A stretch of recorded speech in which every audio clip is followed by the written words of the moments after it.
Test ক্রিকেটে অভিষেক হয়েছে মাত্র 1 মাসও হয়নি। আন্তর্জাতিক ক্রিকেটে নিজের প্রথম ম্যাচেই দেখিয়েছিলেন গতির ঝড়। ঢাকা প্রিমিয়ার ডিভিশন ক্রিকেট লিগেও সেই ধার দেখালেন নাহিদ রানা। দুর্দান্ত বোলিংয়ের এক প্রদর্শনীতে মোহামেডানের বিপক্ষে তার শিকার 5 উইকেট। শেরেবাংলা জাতীয় ক্রিকেট স্টেডিয়ামে শাইনপুকুর ক্রিকেটার্সের পেসার 10 ওভারে 45 রানে নেন 5 উইকেট। তার তোপে 50 ওভারে মোহামেডান করেছে 9 উইকেটে 227। নাহিদের শুরুটা হয় রনি তালুকদারকে 4 রানে ফিরিয়ে। এরপর মাহিদুল ইসলাম অঙ্কনকেও থামান রানের খাতা খোলার আগেই।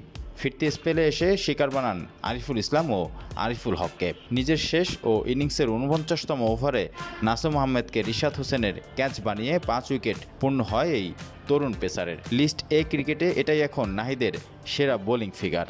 আগেরটি ছিল 50 রানে 5 উইকেট। শ্রীলঙ্কার বিপক্ষে গত মাসে সিলেট টেস্টে 5 উইকেট নিয়ে আন্তর্জাতিক ক্রিকেটে আশা জাগা নিয়ে শুরু হয় নাহিদের।